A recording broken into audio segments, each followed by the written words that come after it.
Hi friends, நம்மளோட சேனலில் videos upload பண்ணி ரொம்ப நாள் ஆச்சு. ஏன்னா எனக்கு கொஞ்சம் ஹெல்த் இஷ்யூ இருந்தனால என்னால் ரெகுலராக வீடியோஸ் அப்லோட் பண்ண முடியல. அது மட்டும் இல்லை, இப்போ நான் ஒரு ஸ்மால் பிஸ்னஸ் பண்ணிக்கிட்டு இருக்கேன். அதில் ஃபோக்கஸ் பண்ணுறதுனால என்னால் வீடியோஸ் அப்லோட் பண்ண முடியல. பட் இனிமேல் ரெகுலராக வீடியோஸ் போட ட்ரை பண்ணுறேன். இது என்ன வீடியோனா, என் ஃப்ரெண்டு கூட பேசின ஒரு விஷயத்த ஷேர் பண்ணணுன்றக்காண்டி தான் இந்த வீடியோ போடணுமேன்றக்காண்டி தான் இந்த வீடியோ எடுத்தேன். என் ஃப்ரெண்டுக்கிட்ட ரொம்ப நாளுக்கு அப்புறம் என்னோடய பிஸ்னஸ் சம்மந்தமாக ஒரு சில டவுட்ஸ்க்காண்டி கால் பண்ணேன். காலைல ஒரு 9 மணி போல் கால் பண்ணேன். அப்போ என் ஃப்ரெண்டு கேட்டா, மச்சி நீ எங்கே இருக்க அப்படின்னு சொல்லி கேட்டால், நான் இந்த மாதிரி அம்மா வீட்டில் இருக்கேன், இப்போ தான் மச்சி எழுந்தேன் அப்படின்னு சொல்லிட்டு அவள் சொன்னேன்.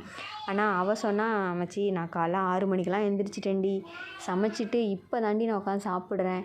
அம்மா வீட்டில் இருந்துட்டு நீ ஹாப்பியாக இருக்கில்ல, 9 மணிக்கு தான் லேட்டாக எழுந்திரிக்கலாம், லேட்டாக சாப்பிட்லாம் அப்படின்னு சொல்லிட்டு அவளுக்குள்ளே ஒரு ஃபீலிங்ஸ் இருந்திருக்கும் போல். அதை சொன்னால் எல்லா பொண்ணுங்களும் அம்மா வீடை ரொம்ப மிஸ் பண்ணுவாங்கன்னு நினைக்கிறேன். பட் அம்மா வீட்டுக்கு போனாலே ஹாப்பியாக இருப்பாங்க.